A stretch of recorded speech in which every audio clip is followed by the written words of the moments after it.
तो आइए इस वीडियो में हम लोग हडूप को एज एन इकोसिस्टम देखते हैं। हम लोग हडूप के कोर कंपोनेंट्स को तो देख चुके हुए हैं, जिसमें हम लोग स्टोरेज के लिए HDFS या हडूप डिस्ट्रीब्यूटेड फाइल सिस्टम को यूज़ करते हैं।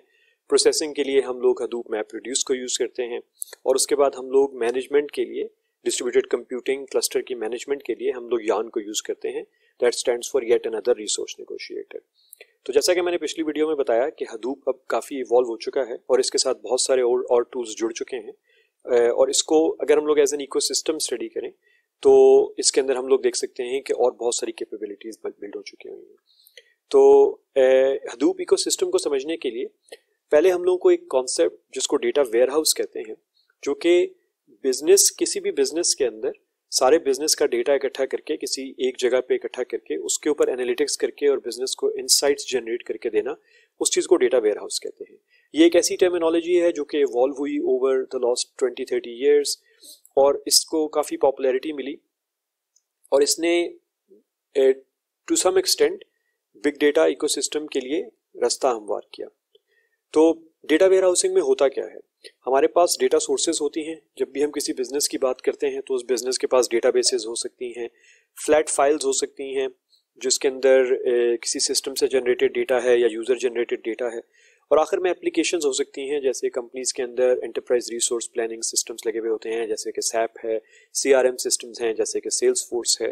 तो ये सब डेटा सोर्सेज हैं, मुख्तलिफ किस्म की डेटा सोर्सेज हैं। इन सारी डेटा सोर्सेज को एक ETL प्रोसेस के थ्रू या एक ETL टूल के थ्रू प्रोसेस किया जाता है। ETL stands for extract, transform and load. मतलब हम लोग अपनी सोर्स सिस्टम से डेटा एक्सट्रैक्ट करते हैं, उसके ऊपर कोई बिजनेस लॉजिक ट्रांसफॉर्मेशन लगाते हैं और उसको हम लोग अपने किसी डेस्टिनेशन सिस्टम में लोड कर देते हैं। तो ये जो डेस्टिनेशन सिस्टम होता है ये एक्चुअली हमारा एक डेटा वेयरहाउस होता है। ये एक्चुअली एक डेटाबेस होता है जो कि ऑप्टिमाइज होता है बहुत सारे डेटा को स्टोर करने के लिए और उसको इस तरीके से रखने के लिए कि हम लोग उसमें बाद में जो भी टेबल्स पड़े हुए हैं उनको ज्वाइन करके आपस में बिजनेस इंसाइट्स जनरेट कर सकें। इन डेटा वेयर हाउसेस को ऑनलाइन एनालिटिकल प्रोसेसेस भी कहा जाता है। OLAPs, it stand for OLAP, online analytical processing. और जिस तरह से ये लेफ्ट साइड के ऊपर एप्लीकेशंस दिखाई गई हैं, ये जो डेटाबेसेस हैं जो कि बेसिकली डेटा प्रोसेस कर रहे होते हैं, जैसे बिलिंग सिस्टम्स होते हैं ऑर्गेनाइजेशंस के अंदर, तो उनको OLTP कहा जाता है, stands for online transaction processing. तो फ़र्क होता है दोनों डेटाबेसेस में। जो एनालिटिक्स के लिए होते हैं वो बहुत सारा डेटा स्टोर करके उनके रिलेशंस आपस में बिल्ड करने की कैपेबिलिटी रखते हैं। जो ट्रांजैक्शन प्रोसेसिंग के डेटाबेसेस होते हैं वो बहुत क्विकली ट्रांजैक्शंस को प्रोसेस कर सकते हैं और विदाउट अ फॉल्ट प्रोसेस कर सकते हैं। तो डेटा वेयरहाउस के अंदर जब हम लोग बहुत सारा डेटा रखते हैं उसके अंदर डेटा मार्ट्स भी बनाई जाती हैं, क्यूब्स बनाए जाते हैं और ये मुख्तलिफ तरीके हैं उस डेटा को मैनिपुलेट करने के, एनालिटिकल इंसाइट्स जनरेट करने के लिए। तो उस डेटा वेयरहाउस से हम लोग अपनी ऐसी रिपोर्टिंग सेटअप कर लेते हैं जो कि डेली बेसिस पे हो रही है, बिजनेस एज यूजुअल रिपोर्टिंग है, बिजनेस को रेगुलर बेसिस के ऊपर इंसाइट्स जनरेट करके दी जा रही हैं। उसके बाद कुछ एडहॉक रिपोर्टिंग भी हो सकती है कि कोई वन ऑफ रिपोर्टिंग रिक्वेस्ट आई, पहले उस तरह की रिपोर्ट जनरेट नहीं हो रही थी, हम लोगों ने उस तरह की कोई नई रिपोर्ट जनरेट करवा ली, और हो सकता है कि कुछ एडहॉक रिपोर्टिंग जो है वो हमारी रेगुलर रिपोर्टिंग का हिस्सा भी बन जाए। और आखिर में जिस तरह मैंने बताया कि ऑनलाइन एनालिटिकल प्रोसेसिंग जो हो रही है तो हम लोग क्यूब्स जनरेट कर लेते हैं इस डेटा के ऊपर। जिस तरह डेटा मार्ट्स हैं, डेटा मार्ट को आप ऐसे कंसिडर कर सकते हैं कि डेटा वेयरहाउस के अंदर एक सॉर्ट ऑफ छोटा डेटाबेस जो कि किसी सब्जेक्ट एरिया के ऊपर फोकस्ड है, और जो क्यूब्स हैं वो हम लोगों को मल्टी डायमेंशनल एस्पेक्ट से डेटा को देखने में हेल्प करते हैं। मतलब कि अगर आप एक सेल्स का डेटा देख रहे हैं, सेल्स टीम की परफॉर्मेंस देख रहे हैं, तो आप उसको बेसिकली डिफरेंट टाइम पीरियड्स में भी तोड़ के देख सकते हैं, डिफरेंट रीजन्स में भी तोड़ के देख सकते हैं, बाय डिफरेंट प्रोडक्ट्स तोड़ के देख सकते हैं, बाय डिफरेंट टेरिटरीज तोड़ के देख सकते हैं। तो इस चीज़ को बेसिकली एक क्यूब कहा जाता है जो कि हमें मल्टी डायमेंशनल डेटा प्रोसेस करने में हेल्प करता है। तो ये एक ट्रेडिशनल डेटा वेयरहाउस जो कि बिजनेसेस के अंदर पिछले 20-30 साल से काफ़ी मैच्योर हो चुका हुआ है as a data analytical platform. तो इसको पर्सपेक्टिव में रखते हुए अगर हम लोग बिग डेटा वेयरहाउस की तरफ जाके देखेंगे, बिग डेटा वेयरहाउस में क्या हो रहा है और वो कैसे डिफरेंट है from a traditional data warehouse. तो बिग डेटा वेयरहाउस में जो पहली चीज़ डिफरेंट है वो ये है कि हमारे पास सोर्सेज जो हैं वो बढ़ गई हैं। अगर आप इसमें नीचे देखें तो हमारे पास इसमें OLTP, ERP, CRM सिस्टम्स, ये सोर्सेज अभी भी अवेलेबल हैं, जो आपकी ट्रेडिशनल सोर्सेज हैं जिनको हम लोग स्ट्रक्चर्ड सोर्सेज कह सकते हैं। मतलब अगर आपके पास कोई बिलिंग सिस्टम है या कोई ईआरपी सिस्टम है तो वो बजाते खुद एक डेटाबेस यूज कर रहा होगा जो कि काफी कॉन्फ़िगर्ड होगा, रिलेशनल होगा और वो एक स्ट्रक्चर्ड डेटाबेस होगा। लेकिन जो बिग डेटा वेयर हाउसेज के अंदर हमारे पास डेटा सोर्सेज के अंदर एक नई कैपेबिलिटी आ जाती है, वो ये आ जाती है कि हम लोग बहुत सारा सेमी और अनस्ट्रक्चर्ड डेटा भी लेके आ सकते हैं। मतलब जैसे कि ईमेल्स हैं, तो ईमेल्स का जो कंटेंट है वो किसी ह्यूमन ने एक ईमेल लिखी है, उस ह्यूमन जनरेटेड कंटेंट को एनालाइज करना वो अनस्ट्रक्चर्ड डेटा की तरफ ले जाता है हम लोगों को। तो हम लोग बहुत सारी और ऐसी डेटा सोर्सेज जोड़ सकते हैं अपने डेटा वेयर हाउस के साथ, जो कि पहले traditional relational database management system के वेयर हाउसेज में पॉसिबल नहीं था। तो इसके बाद हमारे पास जो डेटा के सिस्टम्स हैं जहाँ पे हम लोग अपना डेटा एक्चुअली प्रोसेस कर रहे हैं, तो उसमें हमारे पास जिस तरह के हमने पहले देखा कि हमारे पास डेटा वेयर हाउसिंग का कोई सिस्टम है, जिस तरह टेराडेटा है, सैप हेना है, ओरेकल है, माइक्रोसॉफ्ट का सीक्वल सर्वर है, ये सब डेटा वेयर हाउसिंग सॉल्यूशंस हैं जिनके अंदर हम लोग बहुत सारा डेटा एनालिटिकल पर्पसेस के लिए रख सकते हैं। तो वो एज इज काम कर सकते हैं और उनके पैरेलल हम लोग अपना हडूप इकोसिस्टम इंट्रोड्यूस करवा लेते हैं। इसमें होता यह है कि जो हमारा बहुत सारा स्ट्रक्चर्ड डेटा है वो हमारा इन ट्रेडिशनल डेटा सिस्टम्स में जा रहा होता है, और जो हमारा अनस्ट्रक्चर्ड डेटा है उसको हम लोग हडूप से प्रोसेस कर लेते हैं। और इन द मीन टाइम हम लोग अपने ट्रेडिशनल डेटा सिस्टम से डेटा भी हडूप के ऊपर मूव अक्रॉस कर सकते हैं, और हम इसी तरह यहाँ पे जो अनस्ट्रक्चर्ड या सेमी स्ट्रक्चर्ड डेटा है उसको कोई स्ट्रक्चर देके उसको यहाँ से अपने डेटा वेयर हाउसिंग सिस्टम्स के ऊपर भी मूव कर सकते हैं। तो इसको, इस डेटा सिस्टम को या इस बिग डेटा वेयर हाउस की एवोल्यूशन को थोड़ा सा हाइब्रिड फॉर्म भी कहा जा सकता है, क्योंकि इसमें हमारा पुराना ट्रेडिशनल सिस्टम भी चल रहा है और पैरेलल में हम लोगों ने हडूप को नई तरह की डेटा सोर्सेज को प्रोसेस करने के लिए इंट्रोड्यूस करवा लिया। तो इन दोनों सिस्टम्स की जो आउटपुट है वो हम लोगों की एप्लीकेशन लेयर के ऊपर चली जाती है, जिसके अंदर हम लोग बहुत सारे एनालिसिस करके देख सकते हैं।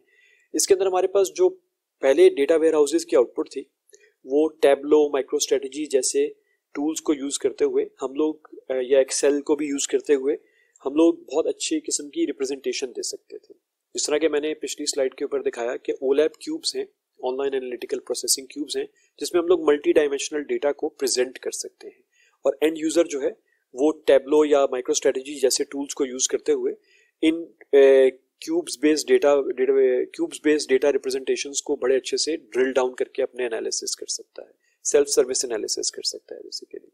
लेकिन इसमें जिस तरह से अब आप देख सकते हैं, जिस तरह सैस है, इसमें जिस तरह स्प्लंक है, इसमें और भी बहुत सारे ऐसे टूल्स हैं जो कि यहाँ पे मेंशन नहीं है, जो कि हम लोगों को अब सेमी और अनस्ट्रक्चर्ड डेटा के साथ भी एनालिसिस करने की पॉसिबिलिटी देते हैं। बहुत सारे मशीन लर्निंग टूल्स, बहुत सारी आर्टिफिशियल इंटेलिजेंस और डेटा साइंस से रिलेटेड टूल्स आपके इस एप्लीकेशन स्टैक में फॉल करेंगे, क्योंकि आपके पास अब ऐसा डेटा आना शुरू हो गया है जिसका वॉल्यूम बहुत ज़्यादा है। जब हम लोग मशीन लर्निंग या आर्टिफिशियल इंटेलिजेंस या डेटा साइंस की बात करते हैं तो हमारे पास जितना डेटा ज़्यादा होता है जिसके ऊपर हम लोग अपने एल्गोरिदम्स की लर्निंग करवा सकते हैं, उतना हमारा एल्गोरिदम की प्रेडिक्शन एक्यूरेसी बढ़ना शुरू हो जाती है। तो एप्लीकेशन स्टैक में हर वो चीज़ आ जाएगी जो कि इस डेटा को कंज्यूम करने की कैपेबिलिटी रखती होगी। तो from a big data warehouse evolution, traditional data warehouse evolution से big data warehouse evolution से हम लोग एक और कॉन्सेप्ट को इंट्रोड्यूस करवाते हैं जिसको डेटा लेक कहा जाता है।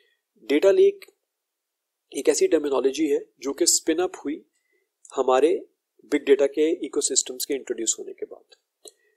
हम लोगों ने पहले एक स्लाइड के ऊपर एक ट्रेडिशनल डेटा वेयर हाउस में एक चीज़ ये देखी कि हम लोग अपने ट्रेडिशनल डेटा वेयर हाउसेज में एक टिपिकल ETL प्रोसेस फॉलो करते हैं। डेटा वेयर हाउसेज में क्या होता है कि हमारे पास मल्टीपल सोर्सेज होती हैं, उन सोर्सेज से जो डेटा एक्सट्रैक्ट किया जाता है उसको एक स्टेजिंग लेयर पे रखा जाता है, स्टेजिंग से उसको प्रोसेस करके एक स्कीमा के साथ बाइंड करके एक रॉ लेयर में रख दिया जाता है, रॉ लेयर से उसको उठा के प्रोसेस किया जाता है और फिर उसको कंजम्पशन के लिए अवेलेबल कर दिया जाता है, और उसके एंड कंजम्पशन के एंड के ऊपर आपका एंड यूजर बैठा है जो कि उस डेटा को कंज्यूम कर रहा है। One thing you have to keep in mind कि जब डेटा वेयर हाउस की बात होती है और रिलेशनल डेटाबेसेस की बात होती है तो हम लोग अपने डेटा वेयर हाउस के अंदर सिस्टम लाने से पहले हम लोग डिसाइड करते हैं कि उस डेटा का स्ट्रक्चर क्या होगा। स्ट्रक्चर हम बाइंड कर देते हैं at the time of reading data from the source. तो इसके ऊपर अगर उस स्ट्रक्चर से हट के कोई डेटा आएगा तो हम लोग उसको एक्सेप्ट नहीं कर पाएंगे। अब जब हम लोग बिग डेटा की तरफ आए तो बिग डेटा में हमारे पास जब सेमी और unstructured data, semi structured data और अनस्ट्रक्चर्ड डेटा को भी इंजेस्ट करने की कैपेबिलिटी बिल्ड करनी थी, तो हम लोगों ने डेटा लेक का कॉन्सेप्ट जो इंट्रोड्यूस हुआ उसका मकसद ये था कि हम लोग ETL नहीं करेंगे, हम लोग एक्सट्रैक्ट करके ट्रांसफॉर्म करके लोड नहीं करेंगे।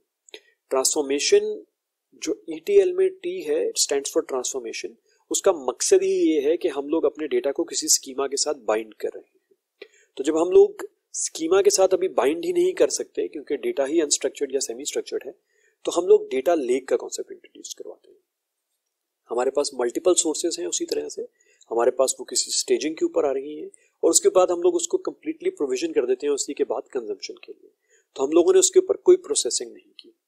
प्रोसेसिंग किस स्टेज के ऊपर होती है? जब आप कंजम्पशन करने लगते हैं रॉ डेटा की, तो आप अपनी कंजम्पशन की बेसिस के ऊपर उसके ऊपर कोई स्कीमा लगा लें, बाइंड कर लें उसको स्कीमा से, but at a user level, not at a universal level कि एक दफा जो स्कीमा उस पर लग गया उसके अलावा बाकी के जो 10 कॉलम्स थे जो हमने अपने स्कीमा में इंट्रोड्यूस नहीं करवाए थे वो नहीं आ पा रहे।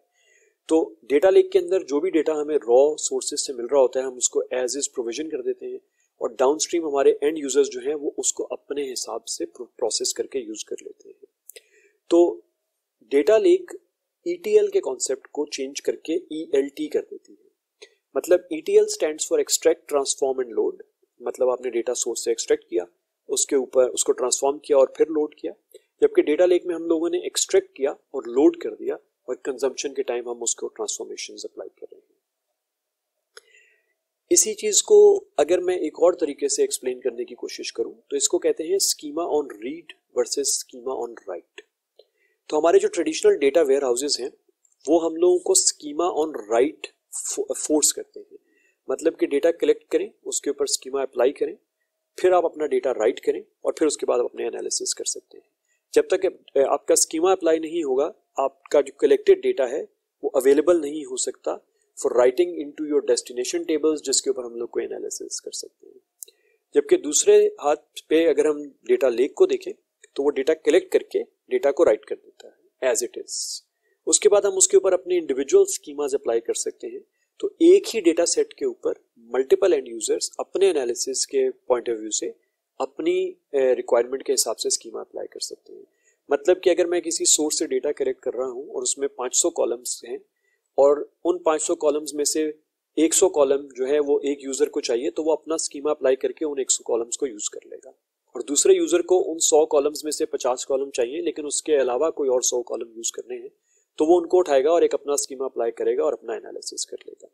इसमें एक बहुत बड़ा फायदा ये भी होता है स्कीमा ऑन रीड पे, कि जब आप स्कीमा ऑन रीड करते हैं और आप अपना कोई स्कीमा अप्लाई करते हैं ऑन रॉ डेटा जो कि अपनी ओरिजिनल हालत में हमारे पास मौजूद है, तो अगर आप अपना एनालिसिस करने के बाद इस नतीजे पे पहुंचते हैं कि मैंने सारा डेटा जो मुझे चाहिए था सही से कैप्चर नहीं किया, तो आप अपना स्कीमा रिवाइज कर सकते हैं और उसमें डेटा दोबारा से रीलोड करवा सकते हैं क्योंकि रॉ डेटा वहां मौजूद है।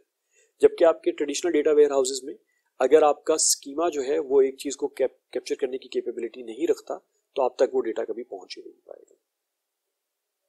तो इस वीडियो में इतना ही। अगली वीडियो में मैं आपको हडूप इकोसिस्टम को एक स्टेप बाय स्टेप प्रोसेस के थ्रू इवॉल्व करवाऊंगा ताकि आई कैन एक्सप्लेन कि उसके जो डिफरेंट कंपोनेंट्स हैं वो किस तरह से फिट इन होते हैं और उनका क्या रोल है। तो मिलते हैं अगली वीडियो में।